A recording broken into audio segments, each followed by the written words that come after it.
A new study shows that cattle emissions in the Nordics can be reduced by approximately 20% by 2050 by investing in feed efficiency. Viking Genetics is installing the CFIT system in more dairy farms and investing in the Saved Feed Index. But what opportunities will this acceleration bring to you as a farmer? How does having access to more feed efficiency data benefit you financially and environmentally? To learn how to breed for more feed-efficient and future-friendly cows, we're joined by two experts in the studio. Jan Lassen, Ph.D., Senior Project Manager at Viking Genetics, and Coralia Manzanilla-Pech, Ph.D. and Assistant Professor at Aarhus University's Center for Quantitative Genetics and Genomics. This is the BreedCast produced by Viking Genetics. I'm your host, Hielke Wiersma. Hello and welcome to both of you, Jan and Coralia. Thanks for joining us today. Thanks for having us. Thank you. Coralia, you're originally from Mexico. You have a PhD in animal breeding and genetics from the Netherlands, and now you're working as an assistant professor at the University of Aarhus.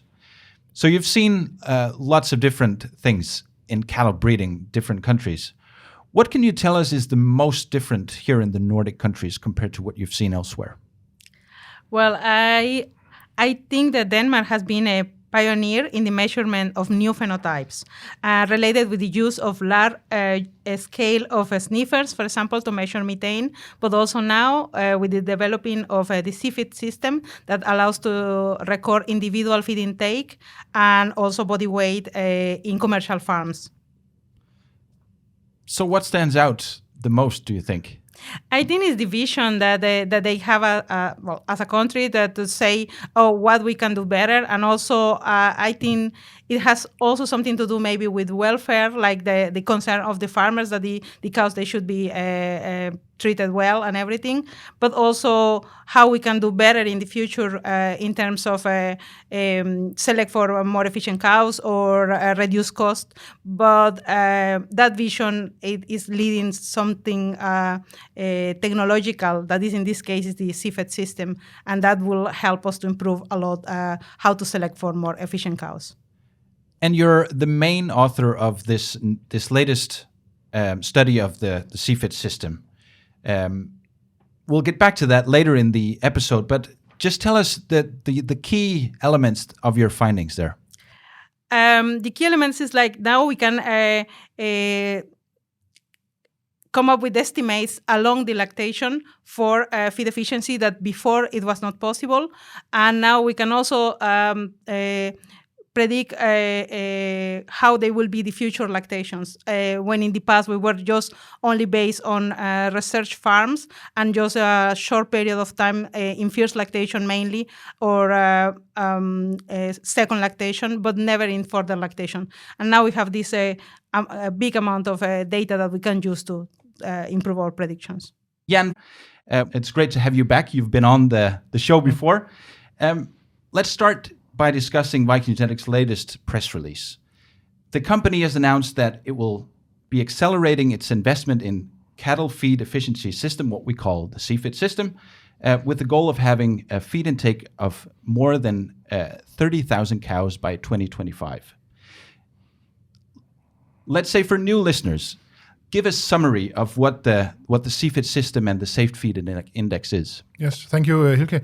So the CFIT system, that is a system that has been developed in Viking Genetics with collaborators for the last 7 years or so. And the system is a 3D-based camera system that solves one of the mystery things that has been in dairy cattle breeding, and that is that we haven't had individual measures of feed intake. And that is now available through the CFIT system in commercial farms around Denmark for first, and then later to new countries also.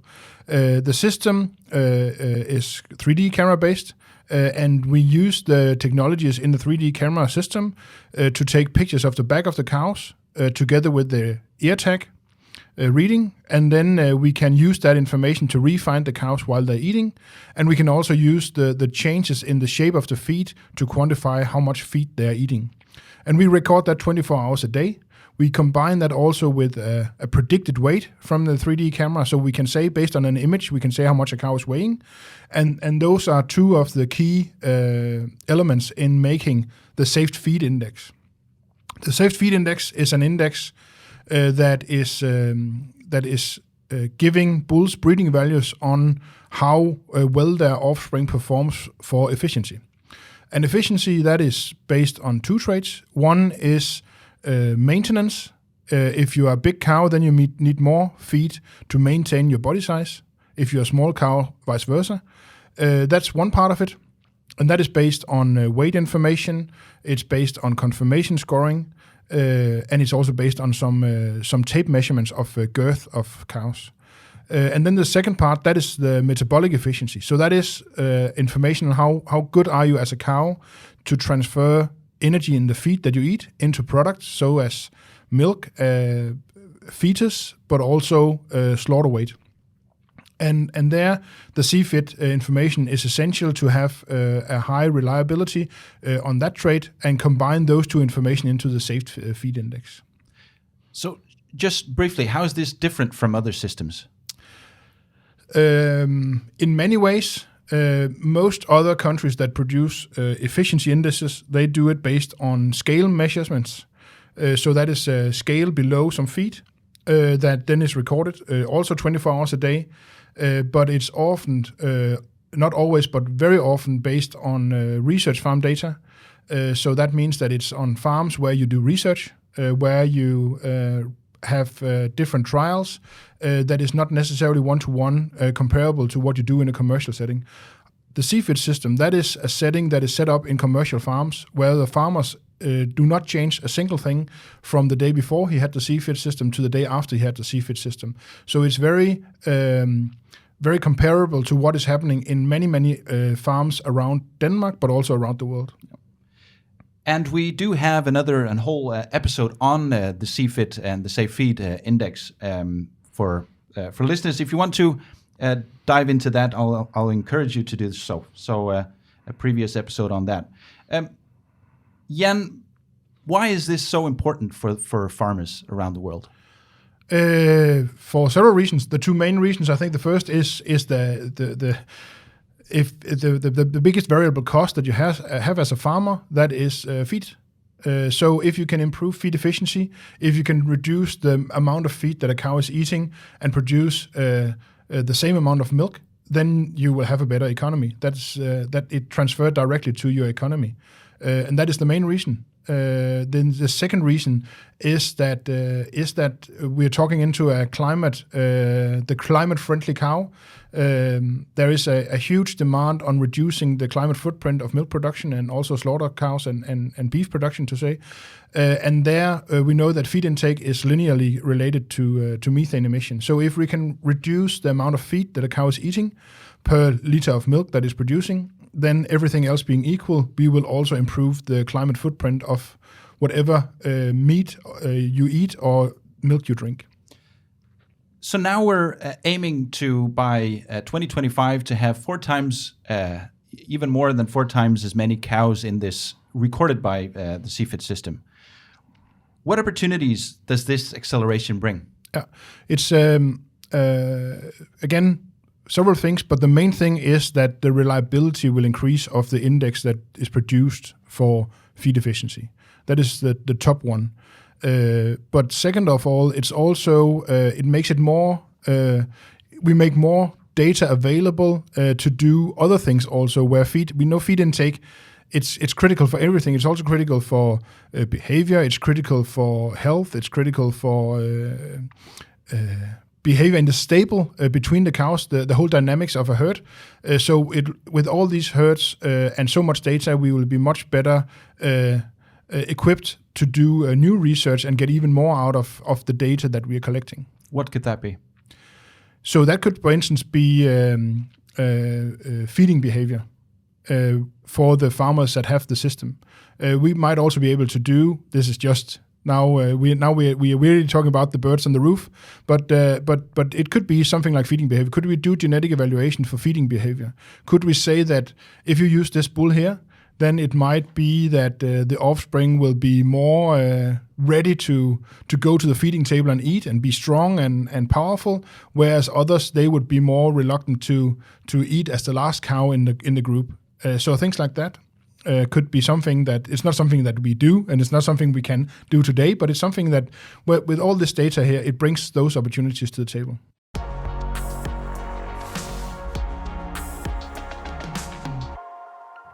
We've revisited CFIT and the Safe Feed Index and how the project benefits from this acceleration. Now I'd like to know more about all the data that we'll be able to collect.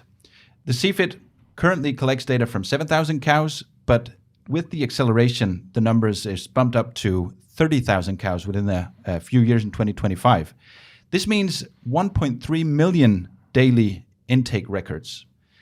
Jan, in what types of farms will you be carrying out this project? In very variable farms, I would say. But when that is said, also in farms that look somewhat alike. It's often farms where we have farmers that are interested in data. Because if you're part of a project like this, then you need to be a yes person. You need to be able to see the opportunities in the system, and that is something that has been critical for us when we have selected the farmers we have been at. Then we have some practical things that needs to be okay. Also, we have the CFIT system works best if there's not direct sunlight on the feed and on the cows. So we cannot measure grassing cows, for instance. We can measure cows that are indoor all year round, and with the feeding table down the middle of the barn. But that's more some practical things. But it has been very much focused on the farmer himself or herself, and that is the key that we have some good farmers that participate. How do the CFIT farms perform compared to those that don't use it? So they get some new numbers available that you don't have if you don't have the CFIT system. So you can use that for daily management. And if you can use it for daily management, it also means that the data quality that you put into the breeding value estimation that comes from this farm gets better. So if the farmer sees opportunities in doing management-based decisions based on the CFIT data, then it also gets higher quality. Coralia, what type of results can you draw from such large numbers?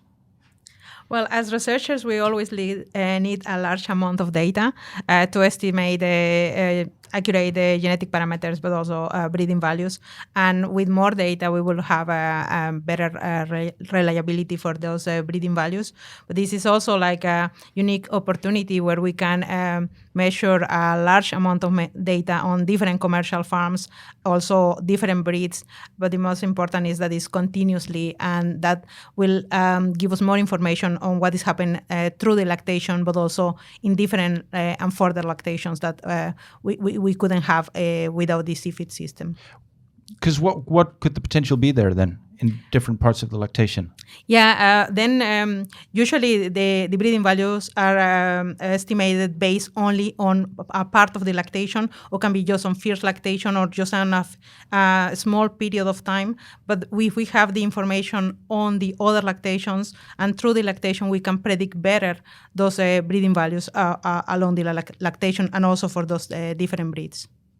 Yeah. It's also it's the strength from the CFIT system also that we do monitor the cows and the feed intake 24 hours a day, and we do it in full lactations, and we do it across all lactations, and that is something that I believe is a true strength, and that transfers into our breeding value estimation as well, because what we actually want to do, that is to improve feed intake, especially in early lactation. Early lactation, that is where you have all the problems with your cow. It's where it gets sick, it's where it gets mastitis, it's where you find out that it will not reproduce again. And many of these things, they're related to poor feed intake in early lactation. If you have a bad start of lactation, you will not be able to perform in the rest of lactation. And that is critical for our system. It's been a focus area from the beginning, that we could measure in full lactations. And I guess also there needs to be, or there's probably difference in efficiency in different parts of lactation or at different lactations. What are your thoughts on that? Yes, totally. We have seen that, for example, traits like feed efficiency, it varies a lot along the lactation. For example, in first lactation is different than in middle and late lactation. And if we don't have that information, we cannot select for the entire lactation. We are selecting only for a part of the lactation. But if we have all this information together, we can improve what will be to breed for animals that they are good through the entire lactation. And that's pretty unique, isn't it? And that's what you're saying, Jan, that we have the whole lactation, which isn't the case in other systems, or how's that? Yes, it is. But it also, of course, it makes it difficult. But we don't just lie down because it's difficult. Then we try to solve it, because I think it is really where the money can be made. That is to improve feed intake in early lactation. When you are from 50 days in milk to 150 days in milk, well, things are fine. A cow can produce there and hardly get any diseases or anything else. But it's in early lactation where we really have to change something. So Viking Genetics is the only company that has the saved feed index on other breeds than the Holstein. So we have on the Jerseys and on the Reds as well. How is there a difference between those breeds and what could that be, Jan?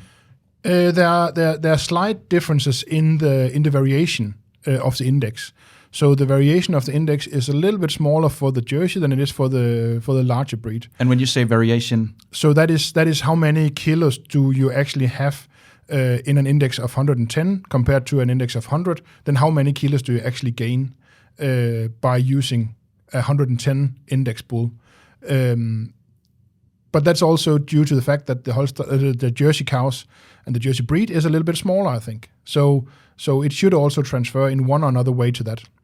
Then there is right now there is a difference in how the three breeds they weigh the saved feed index in the total merit index in the Nordic scale. But that's more a political decision where the Holsteins have chosen to have a smaller weight than the Red, and the Red have chosen to have a little bit smaller weight than the Jerseys on the index in the total merit index. So there is difference between breeds. Is that something that you've come across as well, Coralia? Well, I think there is still a lot of research to do on that area, because and it will be possible now with the CFIT that we have all the information on those three breeds. But I think one important thing is not maybe what breed to choose, but is how to make that breed more efficient, or within the breed, how to make the animals that you are using the best of it. Just select for the more efficient animals. Yeah. And just to add on what Coralia is saying, I also what we see from the CFIT data is that there is probably more variation between herds within breed than there is between breeds. And okay. and it also depends on how you set up efficiency, because if efficiency is how many kilos of energy corrected milk can you make from a kilo of dry matter, then there might be in favor of the Jersey cow. But if you then look into how cows are able to transfer feed into slaughter weight, then the larger breed might have an advantage. So overall, I think it's hard to distinguish if there is a better breed than the other when it solely comes to efficiency. So the increase of the investment of this adding these lots of cows to the CFIT system, how does that create value for the farmers out there? It's kind of mainly through higher reliability.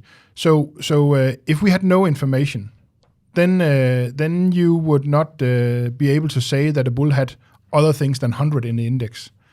If 100 is the scale and the mean, but with information, then you are willing to take a higher risk. Then you're willing to say that some bulls have 105 and others have 95. If you have even more information, then you're also willing to say, well, this bull is actually really good, so he has 120 in index, and others, they are really bad, they have 80 in index.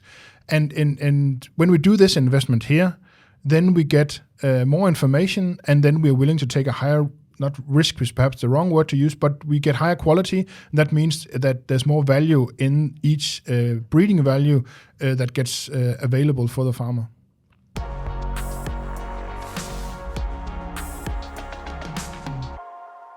So now we've spoken about from the data point of view. Let's discuss the saved feed index and how that can help the farmers breed more future-friendly cows by breeding for the feed efficiency and reduced emissions. Coralia, you're the main author of this new CFIT study. Can you try to put the numbers in context for us?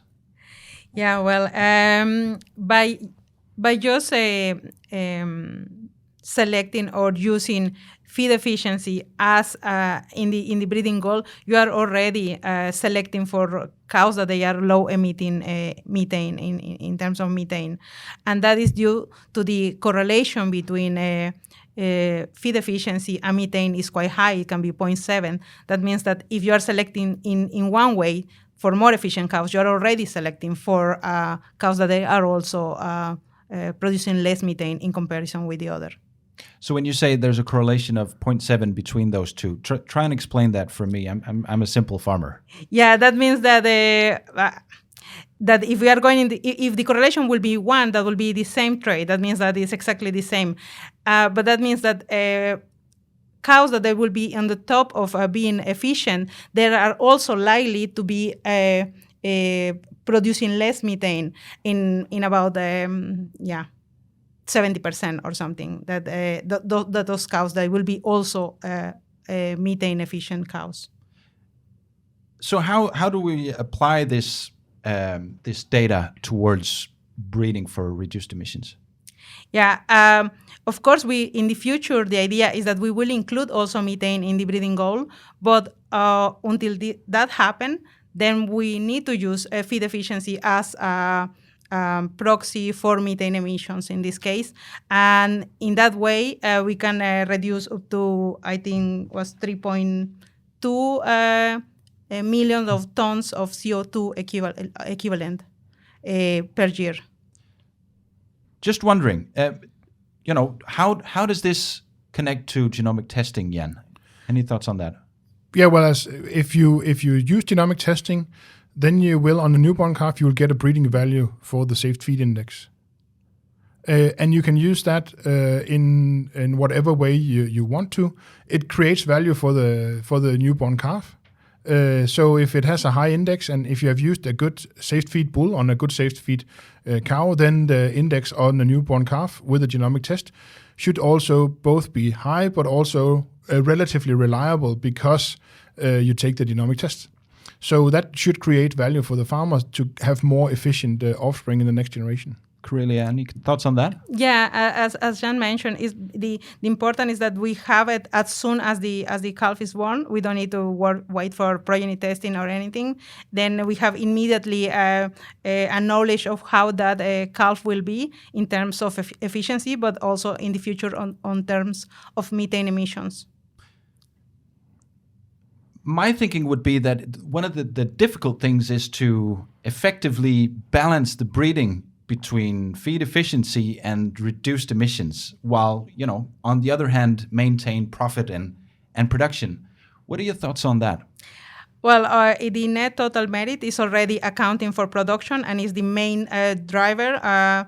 Then the other ones, like feed efficiency and in the future methane, they are also just like complementing that. That means that if we select for feed efficiency and methane reduction, at the same time that we are also putting some emphasis on milk production, then we can achieve that. We can achieve to have efficient cows without losing the gain on milk production or genetic gain on milk production. So basically it's the same as with fertility, which is maybe easier to understand that higher production reduces the ability to reproduce.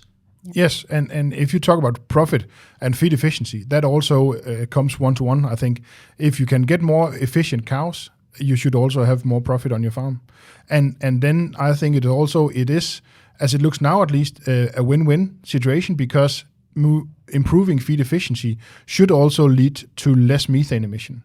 So it should come along. If you select for more efficient animals, you should also have a lower methane production, both in methane production, but also in methane per kilo of milk or per kilo of intake of however you present the data. Coralia?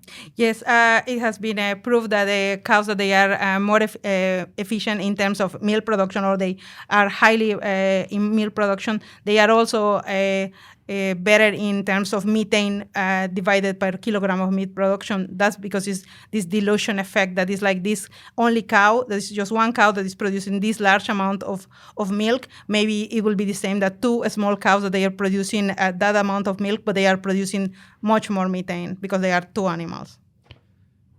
So what are the future developments of this?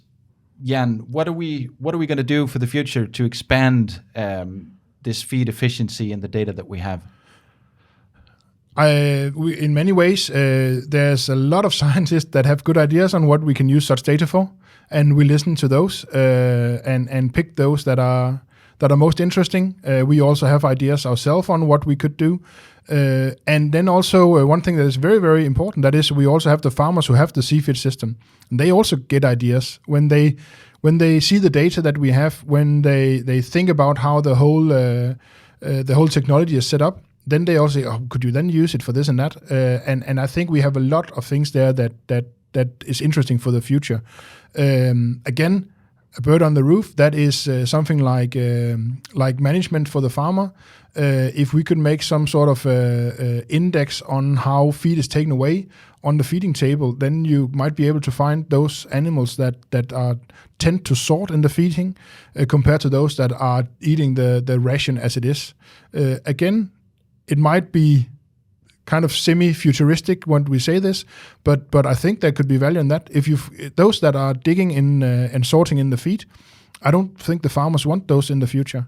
So if we can find those, both on a management level, on those that have the CFIT, but also transferred into genetic evaluation, I think that will create value. Coralia, any thoughts on that? Yeah, I think there are so many possibilities. Since from the point of view of the farmer, but also in terms of research, as researchers, we like to control all the environment. Then with the cameras, you can have a lot of data that you can put in the model for better predictions. And also, for example, could be like the time between the cow eat and then the time when they went to milk. And then we can take that into account for methane emissions and have better predictions. But there are also other like rumen content, as you mentioned, and it could be this study of the microbiota and a lot of like hard science like transcriptomic or methylation of those kinds of things, that to see if it correlates like what is happening in the animal, what we are seeing in the records or in the phenotypes. So we don't run out of work these first 2 days? Not yet. Not yet, no. Thanks for joining the BreedCast today. We've looked at the CFIT system and how it collects feed efficiency data, the benefits of breeding for feed efficiency, and how this will result in more future-friendly cows that emit less methane. If you'd like to learn more, please visit our website, VikingGenetics.com. Thank you, Jan Lassen, and thank you, Coralia Manzanilla-Pech, for sharing these valuable insights with us. Thanks to everybody out there for listening.